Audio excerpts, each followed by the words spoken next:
Welcome back to the Kumite Lifestyle Podcast. Today we welcome Brooklyn's own Sean Russell, a Shotokan karate athlete, instructor, photographer, and lifelong martial artist who started training at age 6. And today he takes us through his journey from early Kumite competition and national team experiences to international stages in Romania, Mexico, Sweden, Panama, and Canada, while opening up about his mindset, nerves, injury, imposter syndrome, learning from great coaches, mentoring the next generation, and appreciating different cultures, and discovering that martial arts is about far more than winning. It's about growth, gratitude, and purpose. So make sure you follow us on all social media platforms. Subscribe to us on YouTube and listen to us on Spotify, Apple Podcasts, iHeartRadio, and all other major podcast platforms. And help us give a huge shout out to today's proud supporters: Delaware Bushido Academy, Gracie Jiu-Jitsu Smyrna, White Belt Surfer, and Torrey Wellness Center. Now let's sit back and let's welcome Sean Russell. What's up, everyone, and welcome back to another episode of the Kumite Lifestyle Podcast. Today we have an amazing guest. But before we get started, I want to make sure that all the viewers and listeners know that each and every single one of you guys now have options as far as watching. We're available on YouTube, and we just now released every episode on Spotify, Apple Podcasts, and Amazon. So as we continue to build this brand, we want everyone to know that we love your continued support. So now let's introduce today's guest. His name is Sean Russell. Sean, thank you so much for hopping onto the podcast. How's it going today? I'm good. Thank you for having me, Nick. Yeah, absolutely. Yeah, absolutely. I'm excited, to be able to sit down, in this, capacity and just talk a little bit about who you are. And for the listeners out there, Kumite Lifestyle, while it is fighting or the meeting of hands, it's a term that you hear a lot in martial arts. It's more than just that. Every single one of us has a fight, whether it's on the tatami or off the tatami. It's one of the stories that I love getting to hear. And, for Sean, it's going to be no different. And I'm excited to, just a little bit more about you. So let's start with this. Where are you currently in the world right now? I'm in Brooklyn, New York, actually. So almost the heart of the city. Yeah, absolutely. And for those that have never been to, let's say, let's imagine I've never been to New York, right? Which I have. But how would you sell Brooklyn? Like, how would you get people to come and visit that city? I say it's a boiling pot. It's like a bunch of cultures around here. I'm a big food head, so there's a bunch of food around the place. So I'm Jamaican, so you get Jamaican food over here. You could get Haitian food, Trinidadian food, Guyanese food. You could get African food, Chinese food, Japanese food, Korean food. You could get there's a little bit for everybody over here. Very cool. So I like how you mentioned the melting pot. And when I think about this brand and, all the people I've brought on so far, it's essentially just that, all walks of life. And like I was just saying, everyone has an amazing story. So all right, so you live in Brooklyn, and have you lived there for the most of your life? Yes, all 23 years of my life now. Amazing. So you're 23. So man, that's awesome. So I remember being that age, and just knowing that the whole world's ahead of me, and obviously you've accomplished a lot. So in the realms of martial arts, let's start there. When did you first start your training, and at what age did you start training at? I started training when I was 6. It's actually a funny story. The place that we live now wasn't built up yet, so we were looking out for houses over here. So we then found the karate school that I'm at, Kokoro Karate and Fitness Center, which is nearby where we live now. And I was a very, very active child. I was doing a lot of sports. I was swimming. I was in band, basketball, a lot of things. And I would just not stay down. So my father said, oh, why don't we try him out in karate? And then we went there. It was Friday night. It was competition team practice there, the first part. And then there was weapons practice, Kobudo practice right after that. So we kind of watched all of it and we signed up right there. So that's how I got started in the karate world. Very cool. And it's fascinating, right? As you look back and you kind of reflect on those moments, how, as they say, like we're all one decision away from a totally different life. And yeah. Thank goodness your parents and you decided to make that ultimate decision that's, continued to spiral down, greatness and just all your success. And, for myself being a martial artist and a karate practitioner, a lifelong practitioner, isn't it great knowing that you can look back in your career and while it's still unfolding and while it's still growing, all the things that you've accomplished and all the people you've met along the way. So when you started training, tell the listeners and those watching, what was those first years like for you? Did you pick up karate pretty, was it something that, came natural for you, or did that progression just, I don't know, like evolve over time, if you will? Um, well, this is from stories I've heard because I honestly don't remember what happened when I was 6 years old, actually. Sure. But from what I've heard from my parents and also both my sensei, Sensei James and Sensei Jamie, they say that I kind of picked it up very quickly. And it was within that first year, they actually talked to my parents about having me join our competition team too. So I would say from what I remember, those classes were a lot of fun. A lot of games we used to play around with them. Um, Plus, just learning the aspects of karate. We don't start fighting until we get to our blue belt. So we don't really start kumite until blue belt. So I had to go from white belt, yellow belt, orange belt. So I had those three belts before I started with my kumite experience. That's an interesting yeah, it's an interesting perspective that you just mentioned about, the early years as far as not being able to do kumite. It's not that you were able to, it's just, for whatever reason, those rules were, set in place. And, for the listeners out there, I think, so I also do Gracie Jiu Jitsu as well. And the system that I was brought up in, students can't grapple officially until they reach a certain point. It's like usually within 8 months to a year, and there's certain qualifications that you have to meet. So for what I'm hearing, it sounds very similar to what you had to experience, and whether you yeah, and like whether you could, conceptualize that early on. I believe that when you hold off from sparring or grappling in the first fundamental years or the early stages, I believe that the retention rate goes higher. So I ask, was that the reason why your instructors, your instructors, I'm sorry, withheld their students from sparring initially?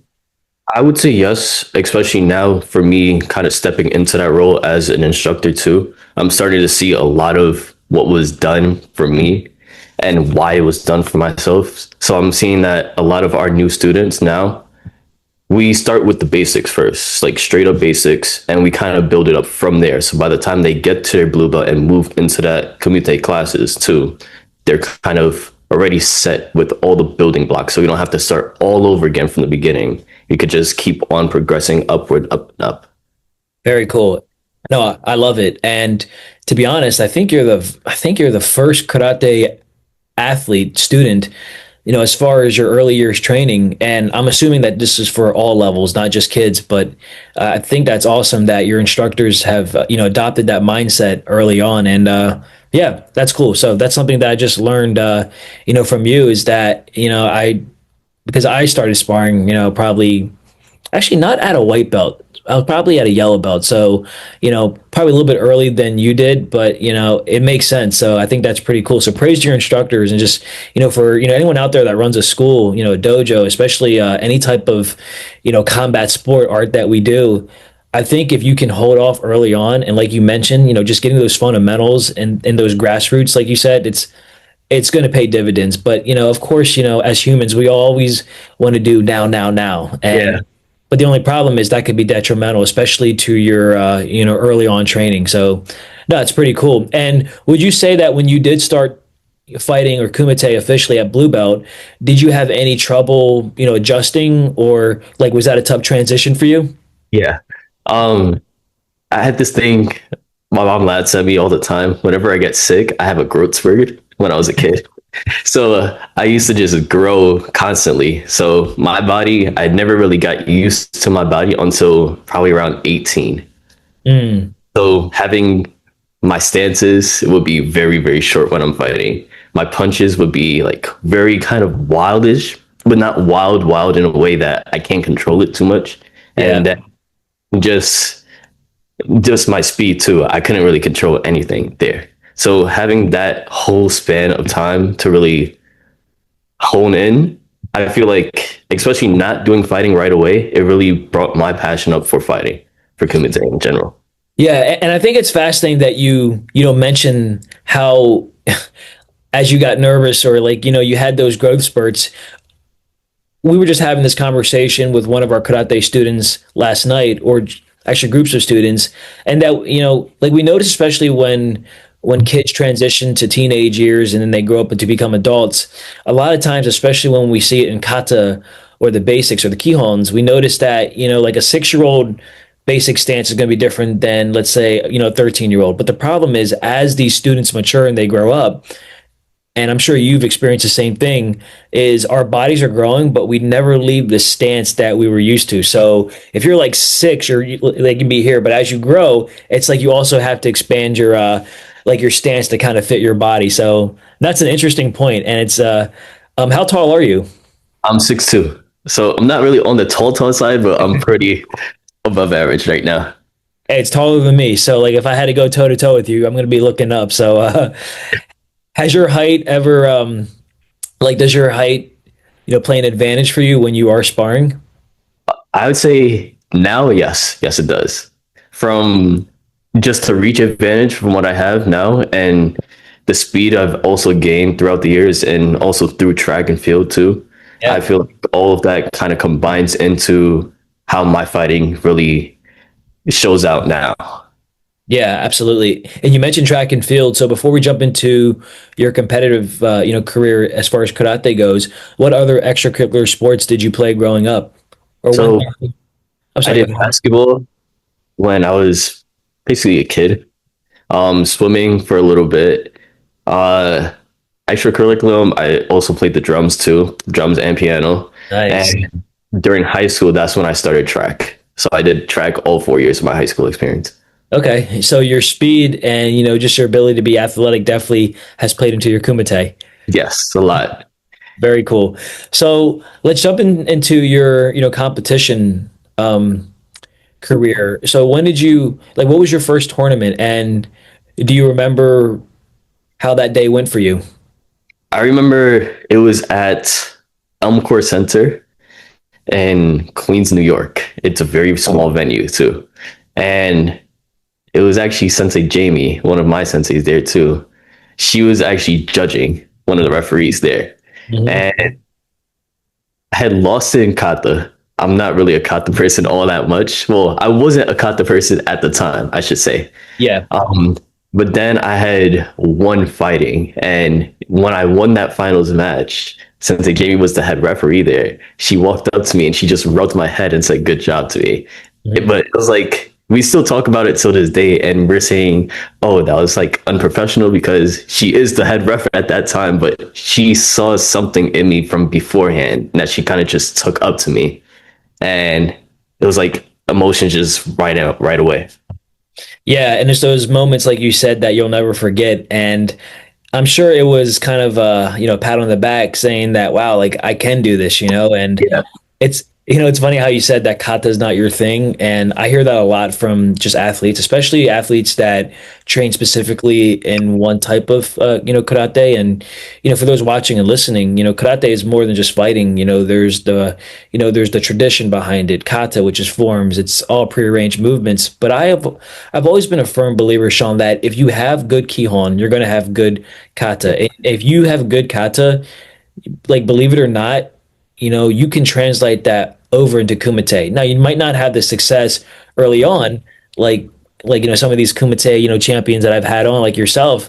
But if you have the good basics and the foundation, and like you were saying before, just I think like when you can hold off a student from fighting early on and focus on those basics, I think they're gonna appreciate the longevity of the art, but also find more success because they already have like tools in their toolbox that they can use instead of just one or two crazy techniques. So in that tournament when you got first place in sparring, do you remember like what techniques did you throw, or is it kind of just a blur? It was a lot of gyakuzukis, honestly. Yeah. Um, I didn't really start kicking until probably around the end of that year into my second year of competition. And funny story enough, actually, second year of competition, I used to kick so much to the point where Sensei James had to literally hold my leg and say, "No more kicking. No more kicking at all. Stop kicking." Yeah. But I used to, kicks are like one of the things I love to see. Um, but I know, especially growing up to now, evolving into the person I am now, that I'm more of a wide range of things now. So Sure. not just kicks. I also have punches I can move to now. Sweeps are coming in a lot more now too, and takedowns. But just from beginning till now, it's a complete different person now. Yeah, absolutely. And when you were in that phase of your career or your training, when you were kicking, and then your instructor said to stop, you, do you think you were kicking more just out of a scarcity mindset because that's all you knew, Oh or no, no? I was kicking just because I thought, oh, that's cool. That's Very all it was. Yeah. Yeah, and it's nice to know that you are well-rounded, because it's nice to be able to use your hands and your feet, but more importantly, just own the tatami, as they say, right? So just, that wing awareness. And because you're taller than most of your competitors, I would imagine or assume, you can use that, to your advantage, right? So like, creating distance and even closing the gap, if you will. Awesome stuff. So you had success early on, and you get this kind of bug in your ear that like, I can do this. So how often did you, start competing after your first tournament? Like, was it a regular thing? Yeah, we normally, for my team, we normally compete maybe once a month or once every other month, which Wow. is, Okay. yeah. By the time I started competing, New York was like really, really popping off with karate. We used to have, it was a lot of NKF tournaments, like the WKF style tournaments there Yep. too. Yep. So I kind of grew up locally in the WKF style, but nationally, I was more AAU. Very cool. What style of karate do you do? I do Shotokan. Okay, yeah, very cool. Yes, Shotokan is one of the premier styles, and it's definitely recognized by the WKF and I believe across the board. So the style that I do is Ishinru, which I'm sure you've heard of Ishinru karate Yeah. as well. It's and you said something earlier. It's like a melting pot. So when we talk about the AAU and even the NKF, while there's different rule sets or objectives and even just kind of the mindset from these higher ups, and I'll just leave it at that. It is cool to know that there's this nice blend of different stylists, because when I watch NKF fighters or even AAU, all I see is the athlete and the patch, which is usually just the AAU emblem. So I have no idea what style they are. And the cool thing is kind of like a guessing game. It's like, okay, like if I'm watching you and all I see is your AAU patch and you're doing all this not crazy stuff, but your technique is efficient and you're scoring and you're moving and you're owning the tatami. It's like, man, it's like even hard to tell what style you are. So it's interesting to know that good fighters, there's really no correlation as far as where they come from, but the overall, and I'm sure you'd agree, is they all have great basics. So it Yes. doesn't matter what style you come from. No, not at all.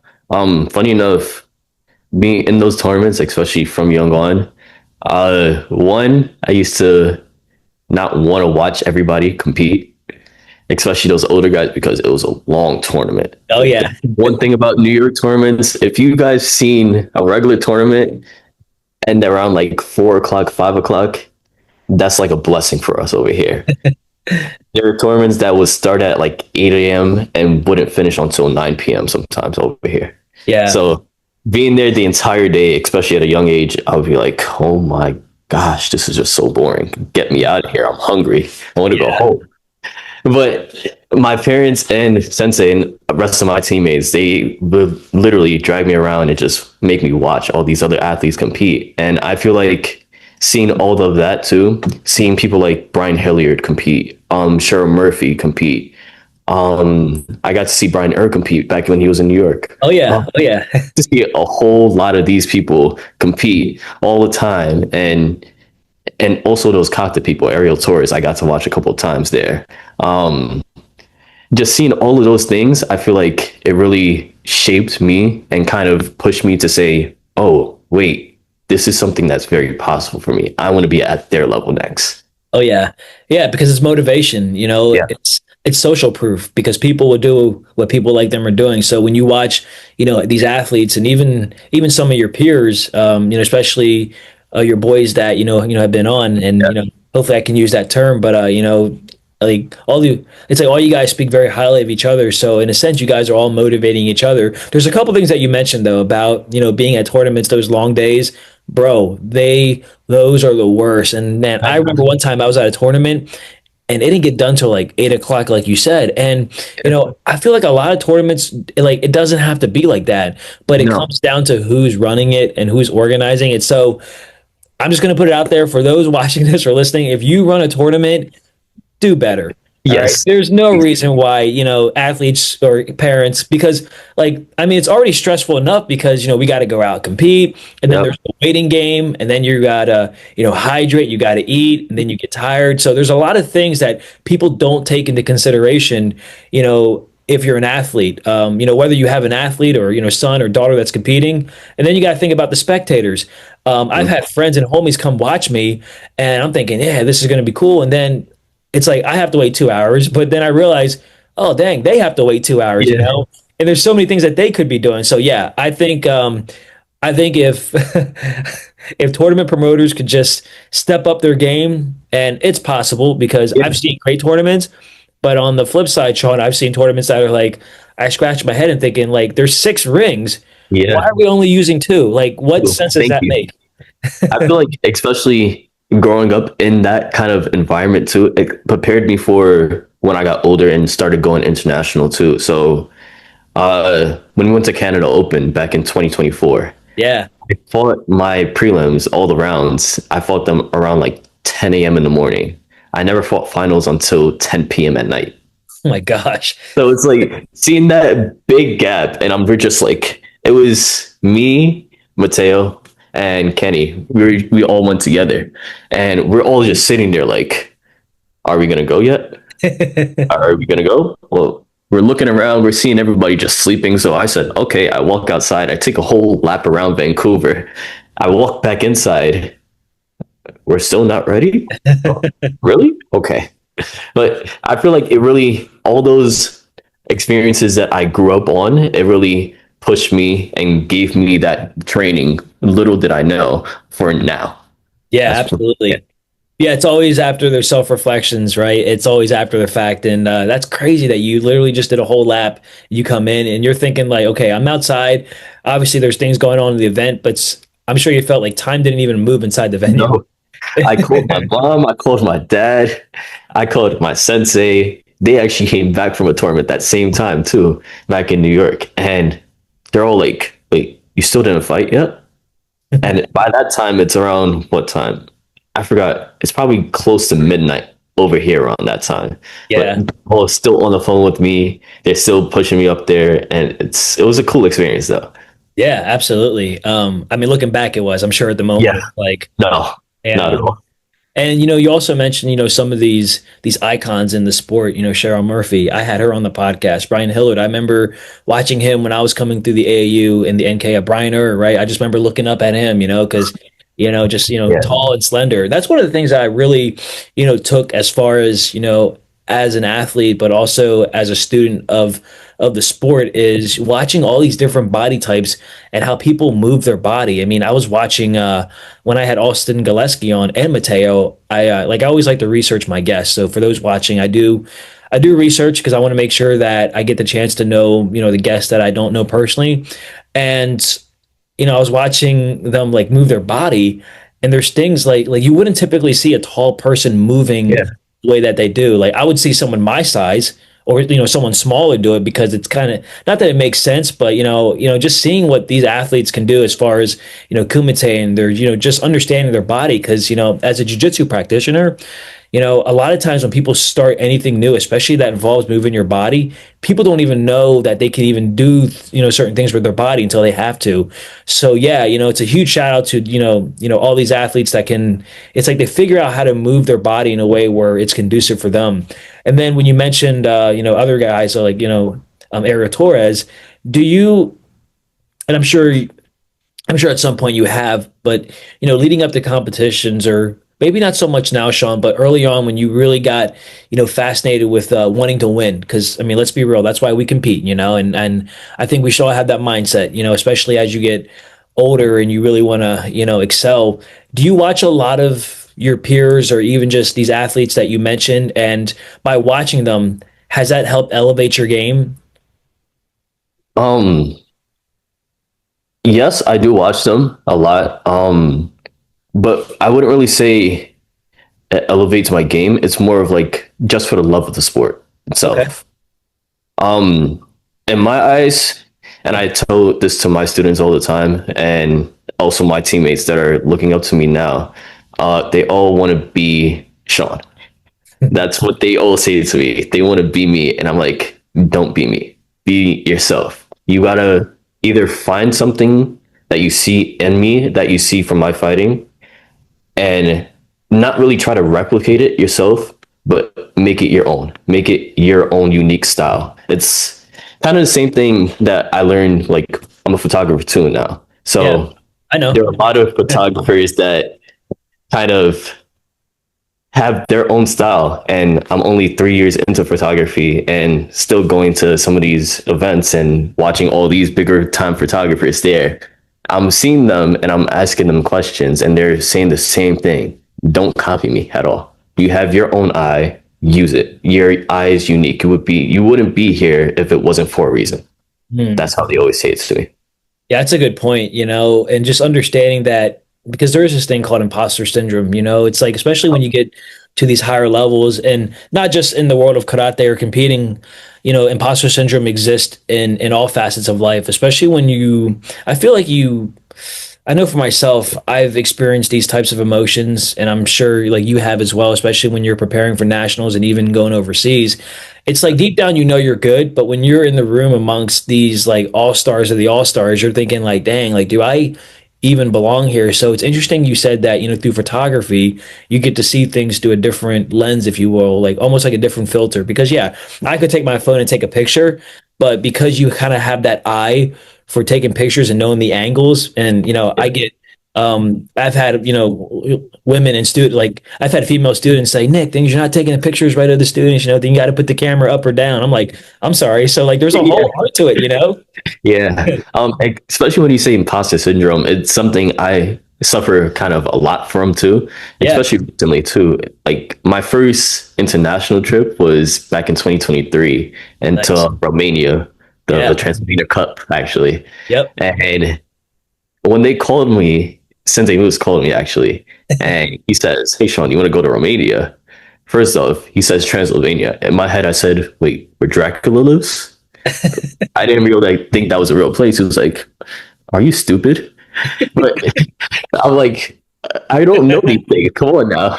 But just being there, and when we got to the airport back in O'Hare Airport, Chicago Airport, and I'm seeing all these guys, and I'm like, oh, this is like, it's going to be a team here. It's legit. Yeah, it's legit. And then they said, oh, you're on Team Kumite. I'm like, me? Team Kumite? Really? And Stevie just walked up to me and said, no, just calm down. Just calm down. You're good. Just fight. That's all you have to do. Yeah. But I still have those moments every time I compete. So nationals, I had that moment every time. My first finals on the stage back in 2024, nationals finals. First time making the stage for individual kumite. And I remember I was warming up in that little warm up area to the side of it, and my body was just shaking. Mm. And Sensei Fonseca, John Fonseca, he walked up to me and he literally just asked, how you feeling, kid? And I'm like, I wanted to lie and say, I'm great. I'm ready to do this. But I don't know what happened. I just said, I don't even know what I'm doing, Sensei. I'm nervous. And the one thing he said is, just go have fun. Yeah. You're a fighter that doesn't care about anything. You're a fighter that when he has fun, he fights his best. And that was the same thing I kind of took to heart. And I still take it to heart now, where I walked up on that stage. I took a deep breath in. I did my jump. Everybody kind of knows me for that one. Did my jump before I fought. And as soon as I landed, it was like everything just came out. Yeah, because there's this thing where, and things I appreciate you sharing that story. There's this thing where when you compete, your brain shuts off and your body just takes over. And the reason why your body can take over is because you've done the correct preparation. And I want to say correct preparation because we have this kind of silly kind of analogy or kind of saying in class where if I said, all right, Sean, like 1 + 1 is 3. Obviously, it's not 3. But if I said 1 + 1 is 3 and I wanted you to write that down 100 times, you might write it down perfectly. 1 + 1 is 3. 1 + 1 is 3. And you might say it perfectly. And then, come time to test time, you might say, all right, Sean, it's time for your test. What's 1 + 1? 3. That's not correct. But then you might say, well, I practiced it 100 times. So it's doing things correctly. And I know that's kind of maybe it's off the cuff, but it's it's getting this idea that if you practice correctly and you do things correctly, when it's time to perform, you're gonna have no problem. And you just gotta just go out there and just know, like, bro, like you deserve to be out there, especially when you're on the national team. Yes, being nervous is one thing, but I've always disliked when I'm at a tournament, any tournament, and I'm talking to my peers, on the line. I'm thinking, hey, how you guys feeling today? They're like, oh man, I'm so nervous. I don't want to be here. And I'm thinking, dang. So like you're choosing right now in this moment to feel those emotions. Like, yes, be nervous, like, let that help you. But I don't know, I just had a tough time believing that, you can choose to pay, your registration, to travel, and then you're going to make the decision like, oh, I'm nervous, I don't want to be here. It's like, oh, that's I mean, such a terrible mindset, but it's Yeah. something that we have to learn, and it definitely evolves over time. So when you say you jump in the air and your feet hits the mat, it's like it hits a button and then it's time to go, and then you just go into Sean Russell mode. Yeah, exactly that. I like how you say going into that competition, just feeling nervous and really just doubting yourself there too. Yeah, it's natural. I, yeah, it's when you say that too, and I hear it from other people, first thing I'm thinking is, oh, they already lost. Yes. That's the first thing I'm thinking. Yep. Like you're already putting yourself in the position to lose right away instead of saying, I'm nervous. Sensei O'Hara actually gave this tip to us back in 2019 at Team Trials. He's the Uh, man. yeah, I know. Amazing guy. Amazing guy. He says whenever you feel that butterfly, those butterflies in your stomach, use that to fire you up. Use that little nervousness to say, okay, I'm nervous, but this is a good feeling nervous. I'm going to use this to push me and give my energy upward. Yeah. So, Dude, it's so true, And I know a lot of the stuff that we say and we hear, it's kind of like all cliche and stuff, but it never hits home until we actually need to hear something yeah, like that. a lot of what those senseis have said, my sensei in general too, a lot of what he says, I'm like, as a kid, I'm like, I don't understand what you're saying at all. Yeah. But as I get older and also now into that instructor position too now, and I'm seeing these same things outside, and my sensei's in the back and he's looking at me, he's like, I wonder where you got that one from. Yeah. But yeah. Yeah, it's all recycled information. Yeah. And we all do it because, we hear something amazing or whatnot, and we know, like, man, that really, like that quote or that saying or that, speech that, Coach O'Hara gave, and huge props to him because he was a huge motivator for myself when I went to Italy. And again, not just him, but, other coaches. But there's certain people in our life, whether we know them for a season or just a short amount of time, they may say something that, it's going to stick with you for the rest of your life. So it's like, why not share that with the world? It's like your skill set as a fighter, Sean, because, I've seen your videos, I've talked to people and they say, yeah, like Sean's, he can do this, he can do that. Dude, you have a life skill set that, when you're on the tatami or on the dojo floor, it's like you have all this greatness inside of you. Like, why not share that? And, I've never been a fan of people that are so selfish with, like, it's like you don't want to, share your wisdom. Yeah, sure. Obviously there's keys to success, and what works for you might not work for me, but, I've always been a fan of collaboration. And that's Yeah. one of the things I love about this platform is, every listener, I mean, I learn so much from each guest, and I just sit back, and something that I've had to remind myself is, and I'm sure, and I know for a fact that, this can resonate with you, is no matter how great you are, there's someone out there better than you. And if you relax or rest on your laurels, it's hard to get to the top, but it's even harder to stay there. So I've had to learn that sometimes, like, yo, just shut up and listen. I might not like what the coach is saying at the moment, but there's something there that, could obviously, like, resonate. So I I wonder, Sean, with your instructors that you have now, consistently, right, the ones that have helped shape you and mold you, do you find it difficult sometimes when you're around, let's say, the other national coaches or just coaches in general? Is Do you struggle with getting feedback, or is processing, or have you learned to process that in a way where it's like, oh, like I see the value in that, or as they say, it's like, when in Rome, you kind of just listen and do what's being told. Like, how do you find balance in getting feedback? I try to listen to everything that's been told to me. we have the 20 precepts in Shotokan karate. Yep. One of the precepts being always be ready to release your mind. And that was actually, I used that same precept on my second degree black belt test too. And to me, it really means you don't have to take in every single thing everybody's saying to you, but try to at least listen at first. Yeah. If you're not listening, and if you're just walking into something just closed-minded right away, you're not going to get better from it. Yeah. But if you could at least walk in, just show a little bit of humility, humbleness, and everything like that, and kind of take in a little bit or just hear them out at first. Like, I trained with Mateo's dad. A very amazing guy, too. Amazing guy. Kind of scary. I'm not going to lie. Oh, yeah, he is. But first time I trained with him, and I love that guy too, he said to me, throw Kizami. And in my head, I said, oh, I have a great Kizami. I'm good. I throw the Kizami. He says, no, that's wrong. And I'm like, okay, what did I do wrong? That's what I'm asking him. What did I do wrong? And he tells me exactly what I did wrong. I start fixing it little by little. And so now I'm still using that same Kizami that he taught me. Yeah. So even going like last year in Sweden, probably my worst performance ever throughout nationals and world championships though. But Sensei Omar Ocampo was in my chair and he says, Sean, throw a back fist, throw a Nuraken. In my head, I'm like, I have never thrown a back fist a day in my life. And during that match, I haven't scored once. None of us have scored once the entire match. And he says, throw a back fist. And I'm like, I look back at him. He's right next to him. I'm like, huh? No, what? But I said, okay, I'm gonna just do it. I threw that back fist, scored it. Somehow that won that match. So I'm like, oh, just keep your mind open, keep it out, right? Ideas there.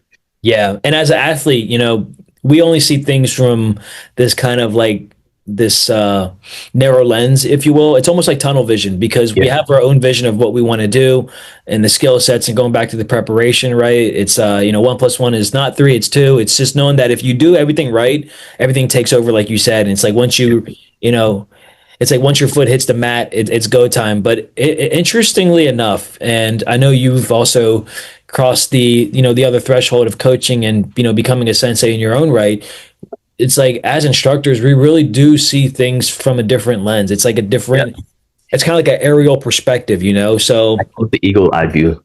Yes. Yeah, it's a great terminology. Yeah. So wordage there. So eagle eye view. Yeah. Very cool. So so obviously, Coach, I don't know him personally, but I've heard that he has the ability to kind of just see things that sometimes we can't see, in ourselves. And with that back fist, do you add that? Like, is that something you've added now? Yeah. I stopped practicing for a while now. I'm taking a kind of I don't want to say a gap year, but a year off from competition just to focus on recovery and everything like that right now. That's but important. Yeah. When we went to Panama, that was a couple months after Sweden, I actually threw a back fist into a hook kick and it worked perfectly. And I'm like, I haven't practiced that since Sweden, but just being able to throw that back fist out there, it was amazing. The funny thing enough, the person that was actually throwing back fist the most that entire tournament was Mateo. Yeah. So he started throwing the back fist and we saw it scoring, and coaches now says to us, throw a back fist. Go ahead. Yeah. What's the criteria for a back fist as far as? Oh, I don't know. Yeah, because what are judges looking for? And the reason why I ask that is because a back fist, for those listening and for those that are not familiar with, whether it's street applicability or self-defense or even just, competitiveness. But when you throw a back fist with your lead hand, right, the hand that's closest to your opponent, it's an extension out and then a retraction. So I am just curious. So are they grading it based on like your ability to throw it in and out and also clear the distance so you're not getting hit, or is it just based on impact? I don't know. I haven't seen a back fist being thrown in the AAU. Actually, I lied. So I did watch some of the nationals from last year, and I saw that a couple times. But there's moments when judges call it, and then there's moments when they don't. Yeah. So like, what's the criteria for that? And it's kind of frustrating. I'm like, okay, that person just do it. They scored. and then the opponent just does like literally Yeah. the same thing 3 seconds later, and it's like crickets. I'm like, Yeah. The way I look at back fist, because I don't specifically know the criteria for back fist scoring, I yeah, look more like Kizamizuki, like our jab. yep, So if I can't hit with the intention of penetrating that distance even more, I'm not scoring that back fist. hmm, That's how I kind of look at those things there. makes sense. One thing we teach is in my dojo is whenever we punch, even though we're supposed to extend our arm all the way out, we're supposed to still have more power to not only I watch anime, so I know those things. I kind of say this to my kids all the time. Have you ever seen when they punch somebody in the stomach in an anime and it's like their impact frame kind of pushes out through their back? So Yeah, that's the kind of penetration I kind of see through for all those punches there. nice. Yeah, that makes sense. It has to have the intent to, potentially not be life changing, but in a sense, kind of life changing. Yeah, Like it's not just, some people say it's just tag, but it's not tag. It's at the end of the it's day, it called is a, attack. That's yeah, what I call it. Yeah. absolutely. So yeah, thank you for that clarification. So I would love to hear, as we kind of, head towards the finish line here, but I would love to hear, a couple things about your international career, and then I want to jump into your coaching and your instructor phase. So when you're overseas, I mean, how many world teams or how many national teams have you had the chance to be on? National teams I've had the chance to be on four now. But Very, six, sorry. I gotta remember the ones that was when I was a teenager too. yeah, So yeah, I did two times when I went to Hawaii, one in 2015, one in 2016, one when I was 12, 13. Then my first actual international experience was 2023 in Romania, Transylvania Cup. Then we went to World Championships 2024 in Mexico. Uh, After that, it was 2025 Sweden. Then I also got put on the small team to go to Panama for the Latin American Championships. nice. So of all the countries you've been to, something that I love asking athletes is aside from the competition, but aside from how well you did or maybe you didn't do, I mean, just the fact alone that you got to represent your country is a pretty big deal. And I think a lot of times when we're over there, we don't really conceptualize that because we're so focused in on the moment. Something looking back, like even when I travel, whether it's, martial arts related or not, I can use the example, when I went to Italy, we had a chance to, I think it was a 3 or 4 day trip. And on the second day, because the first day you're traveling and then the second day you're kind of just recovering. But I think it was either at the end of the second day or the start of the third, we had the chance to kind of tour the city. And it was cool. But bro, like my mind, like I wasn't there to sightsee, it's like I just want to at that point I was just like, okay, if I'm going to be sightseeing, let me just get this tournament done and over with, right? And I'm looking around and like I was one of the oldest people on the team because it was a stacked team. It was ages 10 to 20. So I was like in the 20-year-old bracket, but I was also the rookie because it's my first team. And you mentioned being on like 6 or 7 teams, and I'm watching these athletes that have been doing this for a while, like 13, 14 year olds. It's like their third or fourth team, and they're like rock stars because they know how to. It's like they've done it before, and like we've heard it before. It's like act like you've been there. Well, Yeah. it's like I'm trying to act, but then I'm like I don't know what I'm doing. So like I'm trying to ask like these kids for like pointers, but it all worked out. But looking back, I wish I would have had. I wish I would have been more present. It's like I know I'm going to compete at some point. That's inevitable. Yeah. Just enjoy the fact that you get to tour and explore, and my parents were there and I got a chance to meet, some lifelong friends. I had Luke Sartino on the other day and I met him on the trip. Mateo's older sister was also there. So I got a chance to meet people that I'm still connected with today. But Sean, in hindsight, I wish I would have enjoyed just the scenery. But I took Yeah. away some life, yeah, but I also took away some life lessons there too, because when you're in a different country, you really get to see how different people live. So my question for you is like, what are some of the biggest takeaways that you've learned when you're overseas, aside from competing? Like maybe it was a culture thing, or maybe you saw like how these different countries, like how they live and maybe how they perceived you as an American. Um, I know we kind of, as US athletes, especially on that world stage. People really say that we get a lot of hate and Oh yeah. other teams want to really kill us. But uh, during 2024 Mexico, that World Championships, I was rooming with Mateo, like my brother there too. And we were talking one night, and this is after the first day of competition too. And we're talking and we're like, oh, a lot of people were just walking up to us asking us for pictures. And we're just like, oh, you had that experience too? Oh, I had that experience too. Yeah. So kind of seeing that, it was one in Mexico, and then it happened to our team. It was a very small team too, in Panama, where countries would just walk up to us and just ask us to take pictures. And then to me personally too, I would walk kind of by myself and just in the competition venue, and kids would just walk up to me and they would start talking to me and they would say, oh, I've seen you fight before. And I'm like, me? You've seen me fight? But they asked me for those pictures. But just to see how we as US athletes too, we could be an inspiration to those other countries as just karatekas in general, and not just karatekas, but as human beings in general too.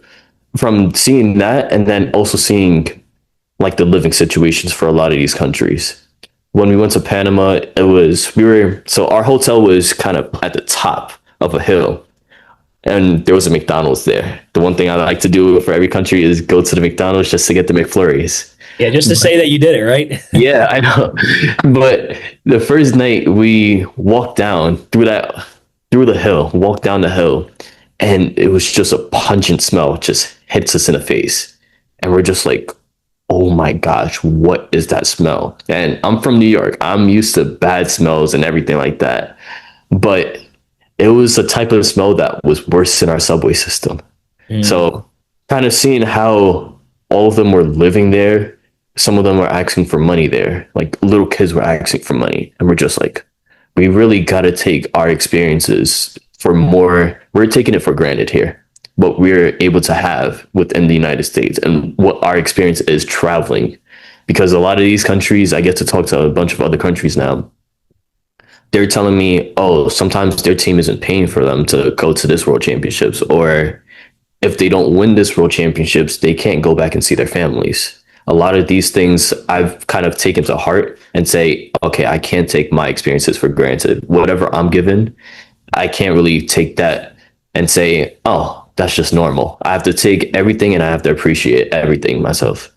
Yeah, dude, that's such like thank you for sharing that, and just like a lot of reflection there based on my own time overseas and just the kind of culmination with yours. And the thing that I took away was, yeah, we don't, like, as they say, the grass is always greener, but sometimes it's not. Sometimes it's like, sometimes there is no grass. And, a lot of these athletes that you're mentioning right overseas, they're expected to perform at a high level because it's like their life is on the line. And I don't mean to say that in any way other than that. I mean, I'm a huge fan of wrestling, not WWE wrestling, but like, actual Olympic wrestling. And there's some countries over in the Middle East where it's like, if you don't perform or place or win, that could be like your life, or or what have you. And again, I'll just leave that there. But it's just, yeah, they have more to fight for. And it's like anything, when you have, like, when your why is bigger, like when your why is big enough, it's like, why am I doing this?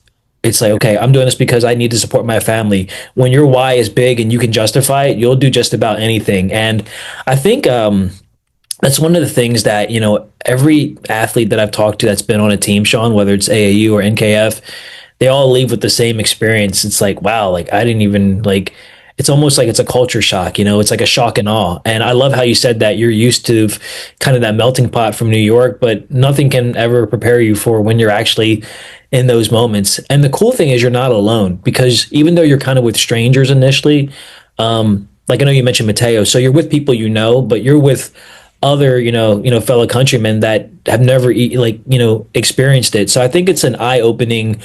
It's like I haven't put my head around it or found a word, but AAU is genius, right? NKF, right? I think what they do is amazing for the athletes in all sports.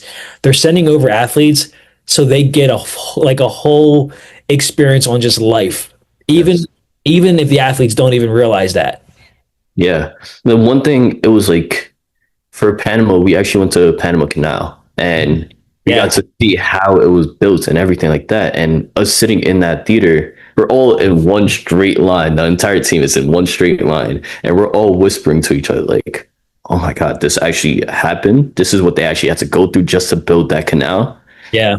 Even like Romania, when I went to Romania, it was kind of a controversial kind of topic over in Romania at the time, and even in Mexico too. We couldn't go outside at all. We were in lockdown for our hotel. Mm. So we didn't do any tours or anything like that, but we stayed in our hotel. Funny enough, we actually talked to some of the cartel members that were inside the hotel that were in a wedding. We didn't realize they were cartel members until way after we left.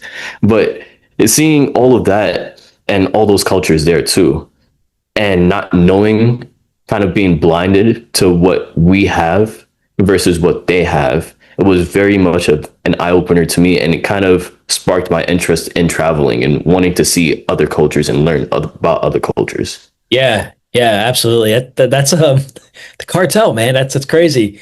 How were they? Like were they nice They or were fun. They were very fun. We were walking by them. It was the little banquet hall in our hotel. Then yeah. we had our little eating place for our buffet for our lunch and dinner and all of that stuff.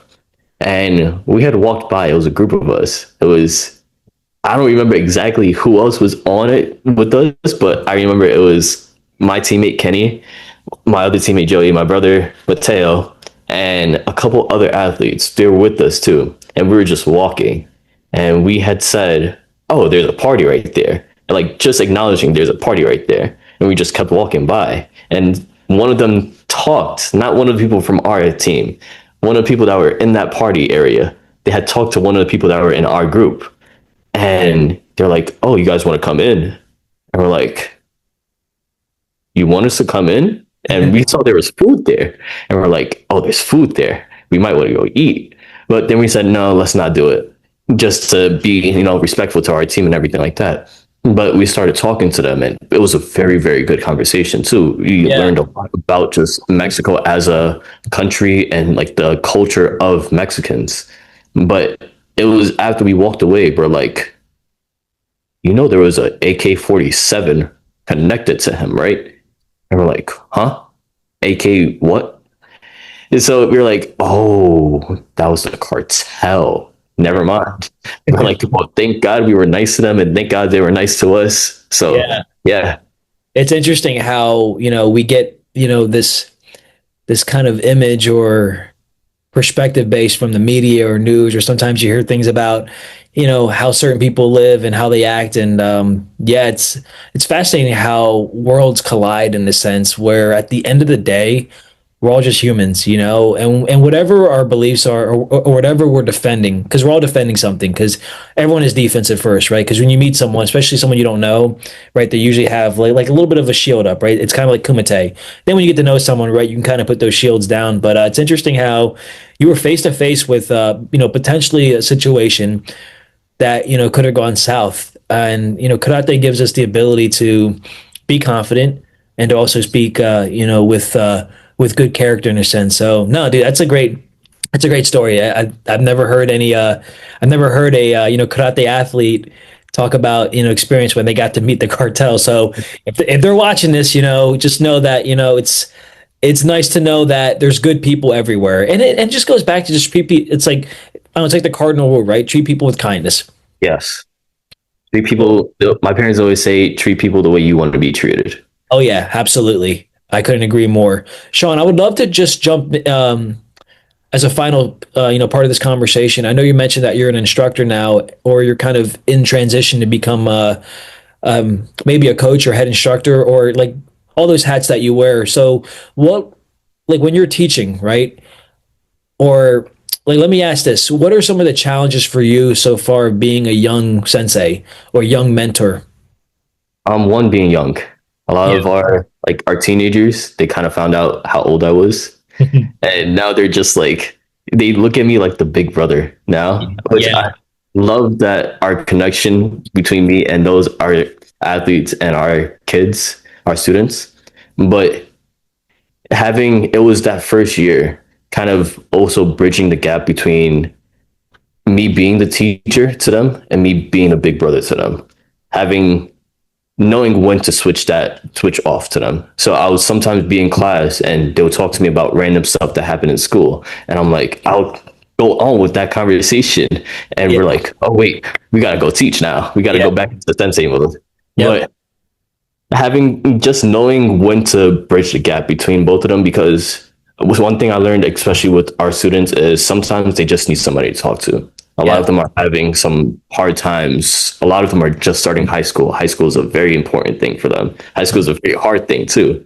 A lot of them are trying to make some big life choices now. And me being the young person I am still, fairly young person I am still, me having those experiences not too long ago, I'm able to give them an insight, or I'm able to help guide them a little bit in the right direction to what they want to do. So just being just a mentor, big brother figure, especially as the instructor, all three of those hats all in one. Yeah.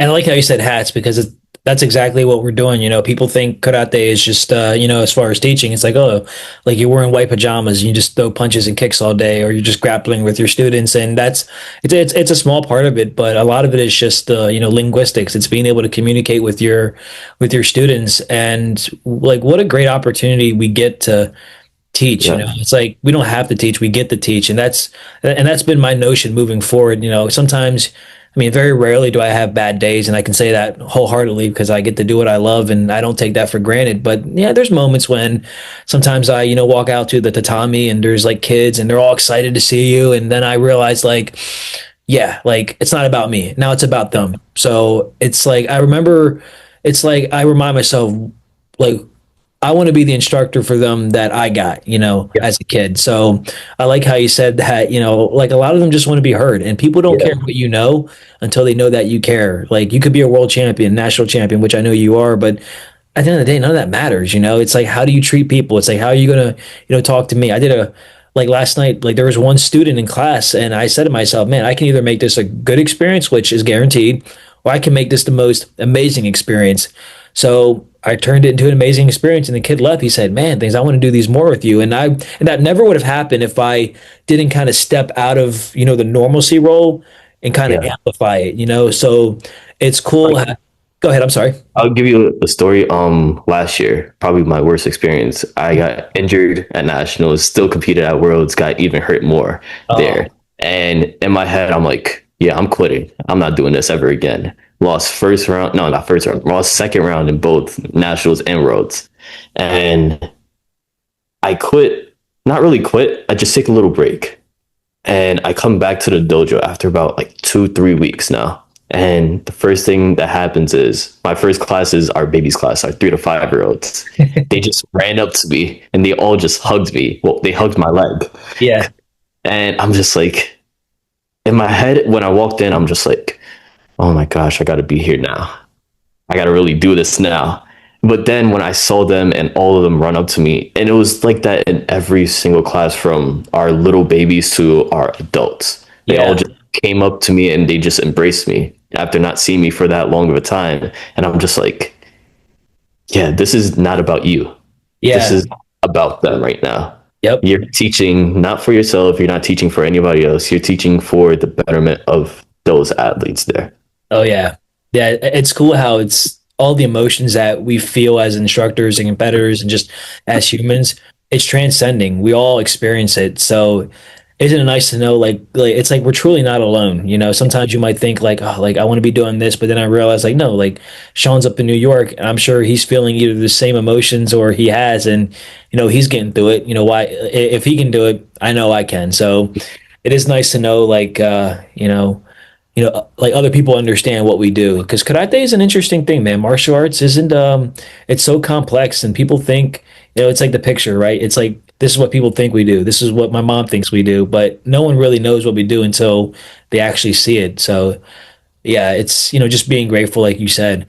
Sean, this has been an amazing conversation, bro. I've really enjoyed your perspectives and your outlook and just your humbleness and just your ability to be in the moment, as we say, and just like learning from all the things that we wish we would, done, or maybe mistakes, or I don't believe in wins or losses. I believe that you either win or you learn. And that's the concept that should carry over in any type of field. Sean, where can the viewers find you if they want to get in touch with you as far as social media goes? If they have questions about your career, maybe they want to have you on their podcast. Hopefully. Yeah, You can find me on Instagram at Sean_Russ03. That's SEAN_RUSS03. You can also find me on TikTok. That's Sean_Russ03 again there. You can find me on Facebook. That's just my real name, Sean Russell, as in Russell, RUSSELL. And you can also find my photography page at captured by_Sean, all one word. Yeah, that's it. very cool. And Sean, we really appreciate you coming on today. And the final question is, I always like to give my guests an opportunity to give any last minute shout outs to anyone that kind of comes to mind. I understand that your list may or may not be long, but if like maybe under 60 seconds, who would you like to give a shout out to right now? First off, my parents, I love them to death. Second, Sensei James and Sensei Jamie, both my senseis, grew up with them. They've seen me grow from 6 years old to now almost 23 years old. That's 17 years now. My best friend and brother and his whole family, Mateo, and that entire family, they've taken me in with open arms from the first moment. My teammates, most definitely. Shout out to Austin, JJ, Stevie, Zaylin, all those guys, our East Coast group. Yeah. I'll shout out to everybody within the AAU too, and NKF. Shout out to all of you guys too. I can't name all of you guys right now because that list will be very long, but shout out to every single one of you guys. Very cool. And Sean, also shout out to you for being on the podcast and just trusting me with this new in Denver. This new in Denver. I'm sorry that I'm currently embarking on. It's fun being able to hear the stories of these athletes and just the fact that you trust me with this, and whether it's by accident or design, or you saw your other homies do this. I really appreciate you just sitting down and just sharing your story, and I look forward to seeing all the greatness that you're gonna do in the future. Sean, it's been great. Thank you. Yeah. Thank you for having me. I really do love this series, and I really do greatly appreciate being on this for you. Absolutely, Sean. Enjoy the rest of your day, and I'll be in touch. All right. Bye-bye.